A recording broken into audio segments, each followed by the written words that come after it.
Brought to you by Palvi Agrico. पालवी ॲग्रिको, भारताचा पहिला AI तंत्रज्ञानावर आधारित B2B आणि B2C ई-कॉमर्स प्लॅटफॉर्म. शेतीसाठी जे काही लागणार थेट तुमच्या बांधावर पोहोचणार, मोबाईलच्या एका क्लिकवर. सर, लाडक्या बहिणीचे 1,500 आम्हाला नकोत. आमच्या हक्काची फेलोशिप पाहिजे सर. आम्हाला 1,500 आमचं काय भागतंय? काहीच भागत नाही. मेसलाच आम्हाला 2,500 आणि 3,000 रुपये महिन्याला लागत असेल. 1,500 आम्ही काय करणार? प्रत्येक संस्थेचे MD असे म्हणतात की ते आमच्या अधिकारात येत नाही, तुम्ही शासनाकडे जावा. आणि शासन म्हणते आम्ही नाही बोलत, तुम्ही प्रशासनाकडे जावा. ते दोघं असा चेंडू इकडून तिकडे घालवण्याचं काम करत असतात. तर यामध्ये संशोधक विद्यार्थ्याचा चेंडू हा गुगलीसारखा होत चाललेला आहे. जवळजवळ 15 ते 20 मुलांनी सोडून दिलेलं आहे. आपलं फेलोशिप नसल्यामुळे ॲडमिशन काढून टाकलेलं आहे. राज्याचे माननीय मुख्यमंत्री देवेंद्रजी फडणवीस साहेब, उपमुख्यमंत्री अजितदादा पवार, एकनाथ शिंदे साहेब सर्वांना हात जोडून विनंती करतो की आमच्या जाहिराती प्रसिद्ध करा. पुण्याच्या गुडलक चौकामध्ये बंद मस्का खायचं सोडून ओमकार आज मांडी घालून का बसलाय याचं उत्तर शोधायचं असेल तर माझ्यासोबत बसलेली आजची सगळी मंडळी आहेत. सरकारने माझ्यासहित या सगळ्यांवरती वेळच अशी आणली आहे की आता पोरांना आंदोलन करण्याशिवाय, उपोषण करण्याशिवाय आणि मला असं वाटतं की काहीतरी स्वतःच्या हक्काचं आहे, अधिकाराचं आहे, ते अधिकार तो मागून घेतल्याशिवाय आता काय खरं नाही, अशी सगळी परिस्थिती आहे महाराष्ट्रात. हा थोडा बोर्ड मित्रा खाली घे. हां, आता आपण त्यांना विचारू की नक्की काय झालं काय नाही. त्याचं कारण असं आहे की एकतर राज्यभरातले सगळे वेगवेगळ्या ठिकाणातली मुलं आहेत. दुसरं ॲग्रिकल्चरल कॉलेजची म्हणजे कृषी विद्यापीठातली बऱ्यापैकी मेजॉरिटीनी मुलं आहेत आणि नॉन ॲग्रीची पण काही जण आहेत. आणि तिसरं महत्त्वाचं, कोणत्या कॉलेज संदर्भात किंवा कोणत्या बेसिक 11वी-12वी ग्रॅज्युएशनची नाही तर PhDची रिसर्च करणारी आणि जी स्वतःच्या फेलोशिपच्या प्रतीक्षेत अपेक्षित आहेत अशी सगळी मुलं. कुठं बसलो आम्ही सगळे आज? तर हा पुण्यातला गुडलक चौक जो फेमस आहे त्या गुडलक चौकामध्ये बसलोय. हा आर्टिस्ट कट्टा आहे माझ्या मागे आणि आता आम्ही इथे सगळे आहोत. हॅलो, कुठून आलो तुम्ही? मी परभणी. परभणीवर. विद्यापीठ कोणतं? माझं नांदेड युनिव्हर्सिटी, स्वामी रामानंद विद्यापीठ. बरं, काय झालंय काय मग? हा साहेब, काय झालंय आता इथं मागील 22 दिवस आम्ही सारथी कार्यालयाला उपोषणाला बसलो आणि परवा दिवशी आम्ही पुणे युनिव्हर्सिटीपासून इथे पायी रॅली काढली आणि इथे येऊन धरण्याला येऊन बसलेले आहेत. मुद्दा असा आहे सर, सारथी, बार्टी, महाज्योती, टार्टी आणि अमृत या सर्व संस्थांची आजपर्यंत फेलोशिपची जाहिरात काढली गेलेली नाही. संशोधक विद्यार्थ्यांना दिली जाते ते. तर बार्टीची जी आहे मागील 23पासून नाही आहे आणि सारथीची 2 वर्षे 6 महिन्यापासून नाही ॲड काढलेली आणि महाज्योतीची पण मागील 2 वर्षापासून. काय कारण दिलीत त्याची? कारण असे दिलेत सर की आम्ही सर्वच संस्थांच्या MD सोबत बोलणं केलं तर प्रत्येक MD असं म्हणतायत की सरकारकडे पैसे नाहीत आणि निधी नाही, मग कुठून कामं करायचे. आणि ज्या संस्था ज्या आहेत त्या सर त्या स्वायत्त संस्था आहेत जे की त्यांचे स्वतःचे अधिकार असतात, परंतु प्रत्येक संस्थेचे MD असे म्हणतात की ते आमच्या अधिकारात येत नाही, तुम्ही शासनाकडे जावा. आणि शासन म्हणते आम्ही नाही बोलत, तुम्ही प्रशासनाकडे जावा. ते दोघं असा चेंडू इकडून तिकडे घालवण्याचं काम करत असतात. तर यामध्ये संशोधक विद्यार्थ्याचा चेंडू हा गुगलीसारखा होत चाललेला आहे. आणि इथं बसलेले सर्व आरा वर्गातून येणारे लोक आहेत, विद्यार्थी त्या घरातून, जे की समजा संशोधनाला तुम्हाला जर संशोधन दर्जेदार बनवायचं असेल ना तर तुम्हाला पहिला मुद्दा इथं सर्वांना फेलोशिप मिळणे फार गरजेची आहे सर. आणि त्या मागण्या घेऊन पोरं इथं बसलेले आहेत. काय ग ताई, तो म्हणतोस की गुगली टाकली सरकारने, टाकली का? हॅलो, काय सर? काय म्हणलं सर? मी MPK महात्मा फुले कृषी विद्यापीठ राहुरीची विद्यार्थिनी आहे सर. PhD करते. असं म्हणणं की गुगली टाकली सरकारने, नुसता चेंडू या आणि त्या कोर्टमध्ये चाललाय, काय झालं? बरोबर आहे सर, काहीच म्हणजे बरोबर आहे सर. फक्त ते म्हणतायत की आम्ही काढतो, पण तिन्ही ॲड सर त्यांनी म्हणजे 1.5 वर्षापासून कोणतीही ॲड अजून काढलेली नाही सर. अमृत, सारथी, बार्टी, अमृत किंवा जी काही महाज्योती असेल सर, 1.5 वर्षापासून 2023-24 आणि 24-25ची अजूनही जाहिरात आलेली नाही सर. त्यामुळे विद्यार्थ्याचे संशोधन सुद्धा ठप्प झाले आहे सर. आमचे संशोधन अजून म्हणजे झालेच नाही आहेत. आता एक बोर्ड बघितला कुठे काय लिहिलंय, लाडकी बहीण झाली लाडका भाऊ झाला. संशोधक कधी? संशोधक नाही का लाडका? सर, कसा असणार संशोधक? जर आमच्या संशोधनामध्ये जर अडथळे येत असतील, आर्थिक अडथळे येत असतील तर आम्ही कसे काय संशोधक होणार? संशोधनातच अडथळे येतात आर्थिक मदतीचे, तर आम्ही संशोधन करून जर कसं म्हणजे करणारच कसं संशोधन? आम्ही ज्या ग्रेडचं संशोधन पाहिजे त्यासाठी तेवढा निधी पण लागणार ना सर. कारण की याच्यातले 90% शेतकऱ्याचे मुलं आहेत आणि त्यांना जर शेतीवर संशोधन करायचं म्हटलं तर फर्टिलायझर येतात, वेगवेगळे केमिकल्स येतात आणि त्याचा रेट तर तुम्ही माहीतच असेल तुम्हाला. आणि याच्यासाठी जो पैसा लागतो तो जर सरकारकडे नसेल तर विद्यार्थी हा संशोधनाचा किंवा विकासाचा सगळ्यात महत्त्वाचा भाग आहे सर. आणि तिथंच जर तुम्ही त्याच्यावर घाव करत असाल तर हा देश डेव्हलपिंग कंट्रीज आहे ना की डेव्हलप्ड कंट्री कधीच नाही होणार सर. मला ठीक आहे, तुझं म्हणणं एकदम बरोबर आहे. रिसर्च काय ओव्हरनाईट होत नाही, इट टेक्स टाईम, पिढ्या येतात त्यामध्ये. मला हेच सांग, या सगळ्यामध्ये लाडका संशोधक काय होणार नाही असं दिसतंय. लाडक्या बहिणीचे पैसे राहील का सर? लाडक्या बहिणीचे 1,500 आम्हाला नकोत, आमच्या हक्काची फेलोशिप पाहिजे सर. आम्हाला 1,500 आमचं काय भागतंय? काहीच भागत नाही. मेसलाच आम्हाला 2,500 आणि 3,000 रुपये महिन्याला लागत असेल. 1,500 आम्ही काय करणार? 15 दिवस खाऊन 15 दिवस उपाशी तर राहू शकत नाही ना आम्ही. मग 1,500 नकोच आहेत आम्हाला. आम्हाला आमच्या हक्काची फेलोशिप हवी. हो, आलेले काय करणार सर? त्याच्यात आम्ही जातोय कॉलेजला, तेवढ्यात आम्ही फक्त जाऊन येऊ शकतो कॉलेजला. आम्ही संशोधन करू शकत नाही. जाऊन फक्त प्रेझेंटी लावू शकतो आणि प्रेझेंटीमुळे आमचा रिसर्च तेवढा ग्रेड पुढे येणारच नाही.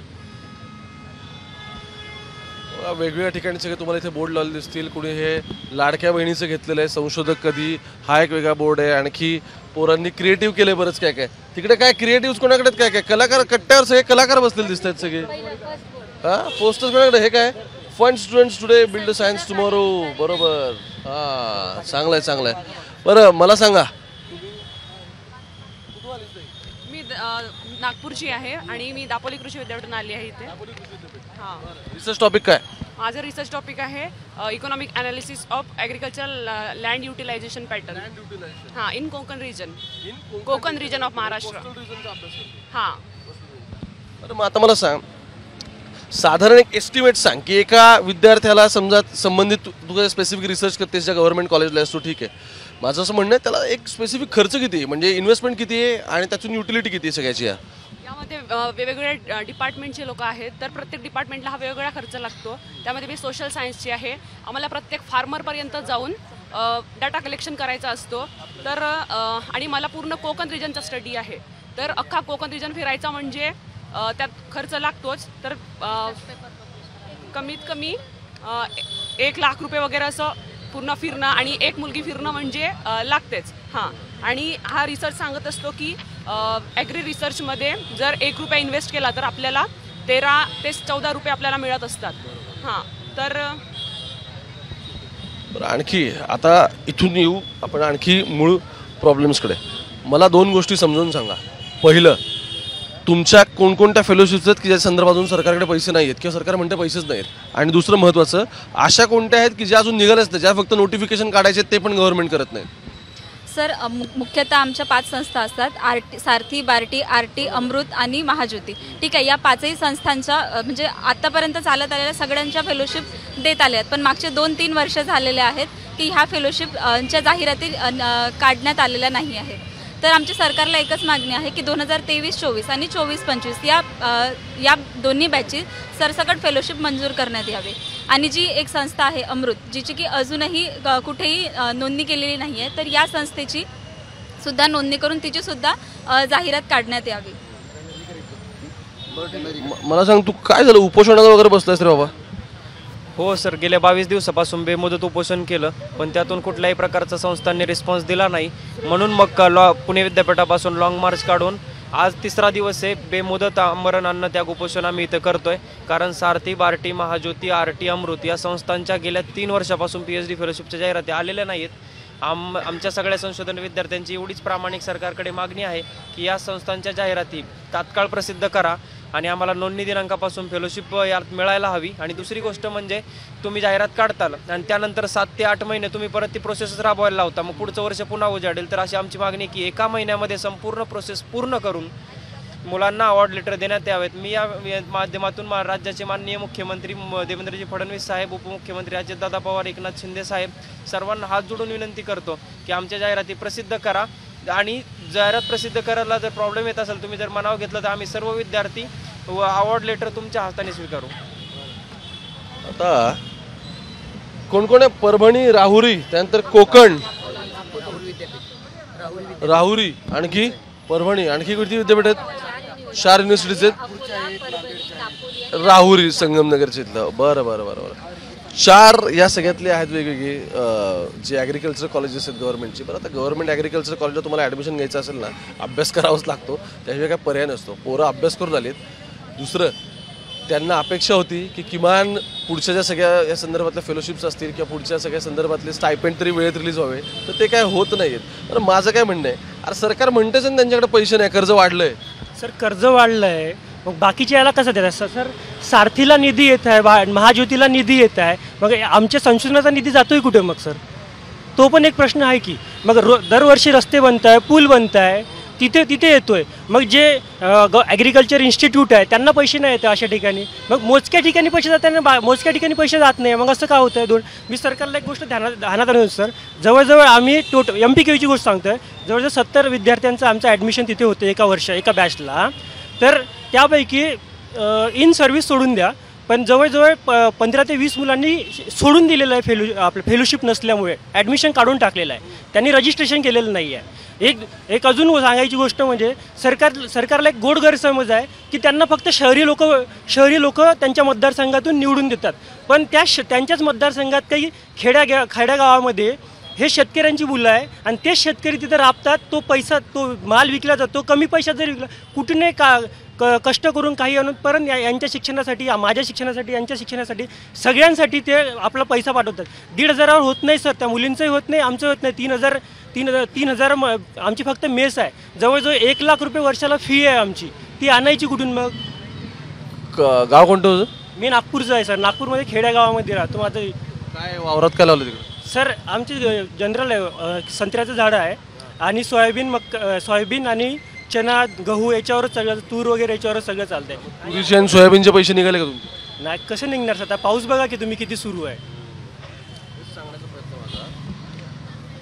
मूळ मुद्दे हे सगळ्या आर्थिक गोष्टींच्या निगडीत आहेत. मग ते सरकारच्या बाबतीत काय पैशाचा ढोंग कोणाला आणता येत नाही, ते पोरांना आणता येत नाही म्हणून पोरं इथे बसतील आणि ते सरकार नक्की कसं आणतंय हे समजून घ्यायचं म्हणून मी इथे आलो. आणि येणाऱ्या काळात अर्थात ज्या संस्था आहेत त्या सगळ्यांनी प्रश्न विचारलेच पाहिजेत आणि ते झालंच पाहिजे. नाहीतर काय आर्टिस्टिक कट्टा इथे गुडलक चौकात, तिथे पोरं हे सगळे असे वेगवेगळ्या गोष्टी छान घेऊन बसले आहेत, पण अभ्यास करायचा, रिसर्च करायचा, ऑब्झर्वेशन्स लिहायचे, थिसीस लिहायचा, हे सगळं सोडून पोरं काय करतायत? तर त्यांच्यावरती वेळच आता या सरकारने अशी आणली आणि त्यामुळे आज मलाही इथं यांच्यासोबत येऊन म्हटलं समजून तरी घ्यावं किमान काय चाललं आहे. पण तुम्ही मुंबई तक बघत राहा, मुख्यमंत्री थोड्या वेळाने पुण्यात येतात, बघू काय घडतं काय नाही.